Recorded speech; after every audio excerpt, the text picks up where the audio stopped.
जय श्री कृष्ण सभी को। आज है माघशीष यानी अगेन मास की अमावस्या। आज आप सुनेंगे माघशीष अमावस्या की व्रत कथा, जिसे सुनने मात्र से ही सभी पुण्य फलों की प्राप्ति होती है। और आइए रसपान कीजिए अमावस्या की व्रत कथा का। एक साहूकार के 7 बेटे थे और 7 ही बहुएं थी और एक बेटी थी। साहूकार के घर में एक जोगी आता था, जिसे साहूकार की बहू भिक्षा देती थी। उस जोगी को जब साहूकार की बेटी भिक्षा देने आती, वह उससे भिक्षा नहीं लेता था और कहता था कि तेरे भाग में सुहाग की जगह दुहाग लिखा है। लड़की को उस जोगी की बात बहुत बुरी लगती थी और एक दिन वह अपनी माँ को रोते रोते जोगी की बात बताती है। सारी बात सुनकर माँ कहती है कि कल जब जोगी आएगा तब मैं सुनती हूँ कि वह क्या कहता है और क्यों कहता है। अगले दिन फिर जोगी आता है तो साहूकारनी छिपकर बैठ जाती है और लड़की जब भिक्षा देने जाती है तो जोगी उससे भिक्षा नहीं लेता और फिर वही दोहराता है कि तेरे भाग में सुहाग की जगह दुहाग लिखा है। लड़की की माँ बाहर निकलकर आती है और जोगी से कहती है कि एक तो हम तुम्हें भिक्षा देते हैं और तुम हमें गाली देते हो। जोगी कहता है, मैं गाली नहीं दे रहा हूँ, जो बात सच है वही कह रहा हूँ। जो इसके भाग्य में लिखा है मैं वही सच आपको बता रहा हूँ। सारी बात सुनने पर लड़की की माँ कहती है, जब तुम्हें सारी बात पता है तो इससे बचने का उपाय भी पता होगा, वो बताओ। जोगी कहता है कि 7 समुंदर पार एक धोबन रहती है जिसका नाम सोना है और वह अमावस्या का व्रत करती है। अगर वह आकर इसे फल दे दे तो इसका दुहाग टल सकता है, अन्यथा विवाह के समय सर्प के काटने से इसके पति की मृत्यु हो जाएगी। सारी बात सुनकर माँ रोने लगी और सोना धोबिन की तलाश में निकल पड़ी। चलते चलते रास्ते में बहुत तेज धूप पड़ रही थी और धूप से बचने के लिए वह एक पीपल के वृक्ष के नीचे बैठ गई और उसने देखा कि उसी वृक्ष पर एक गरुड़ के बच्चे अपने घोंसले में थे। एक सांप आया और गरुड़ के बच्चों को खाने के लिए लपका, लेकिन साहूकारनी ने उस सांप को मारकर बच्चों की रक्षा की। कुछ देर बाद गरुड़नी आई और सब जगह खून देखकर साहूकारनी को चोंच से मारने लगी। साहूकारनी बोली, एक तो मैंने तेरे बच्चों को सांप से बचाया है और तू ही मुझे मार रही है। सारी बात जानने पर गरुड़नी बोली कि तूने मेरे बच्चों की रक्षा की है, इसलिए जो मांगना चाहती है मांग लो। साहूकारनी गरुड़नी से कहती है कि मुझे 7 समंदर पार सोना धोबिन के यहाँ छोड़ दो, और गरुड़नी ने उसे सोना धोबिन के यहाँ छोड़ दिया। तो साहूकारनी वहां पहुंच तो गई, लेकिन सोचने लगी कि इसे मैं मनाऊं कैसे। सोना धोबिन की भी 7 बहुएं थी, लेकिन घर के काम को करने के कारण वे सदा आपस में लड़ती झगड़ती रहती थी। रात को जब सब सो जाते तो साहूकारनी आती और चुपके से घर का सारा काम कर उजाला होने से पहले ही वापस चली जाती थी।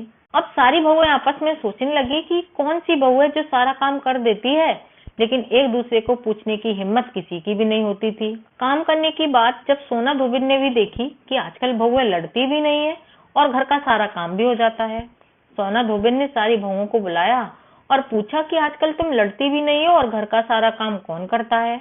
बहुएं भी सास से झूठ कहती हैं कि लड़ाई करने से क्या फायदा माँ जी, इसलिए हम सब मिलकर काम कर लेते हैं। सोना धोबिन को अपनी बहुओं की बात पर विश्वास नहीं होता और वह रात को जागकर स्वयं सच देखना चाहती थी कि काम कौन करता है। रात होने पर सोना धोबिन छुपकर बैठ जाती है कि देखूं कौन सी बहू काम करती है।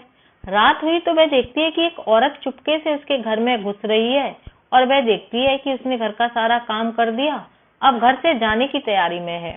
जैसे ही साहूकारनी जाने लगती है तो सोना धोबिन उसे रोक लेती है और पूछती है कि तुम कौन हो, क्या चाहती हो, कहाँ से आई हो। साहूकारनी कहती है कि पहले तुम वचन भरो तब ही बताऊंगी।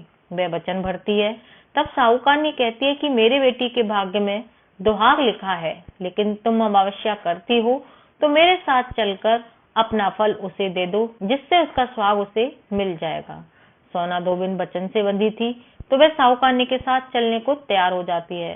जाते हुए सोना धोबिन अपने बेटे व बहुओं से कहती है कि मैं इस औरत के साथ इसकी बेटी को सुहाग देने जा रही हूँ।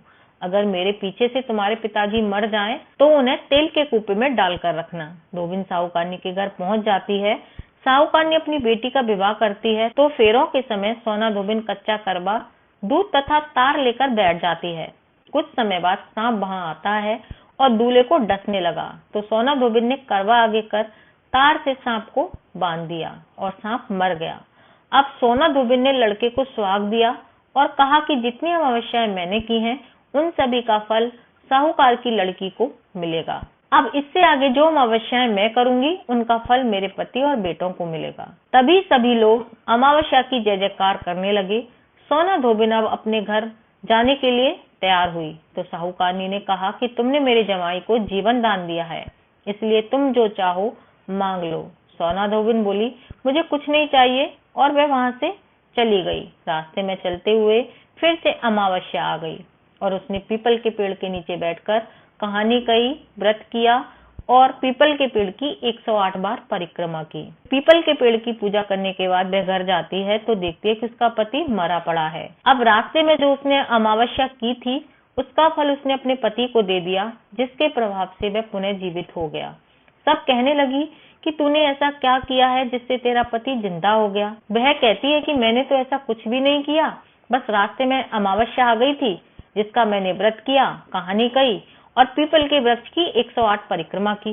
अब सारी नगरी में निडोरा पिटवा दिया गया कि अब हर कोई अमावस्या का व्रत करेगा, पूजा करेगा, कहानी कहेगा और पीपल के वृक्ष की 108 बार परिक्रमा करेगा। हे अमावस माता, जैसा आपने साहूकार की बेटी को सुहाग दिया वैसा ही सबको देना। जो अमावस्या का व्रत करे वैसा ही फल सबको देना, सबके सुहाग की रक्षा करना।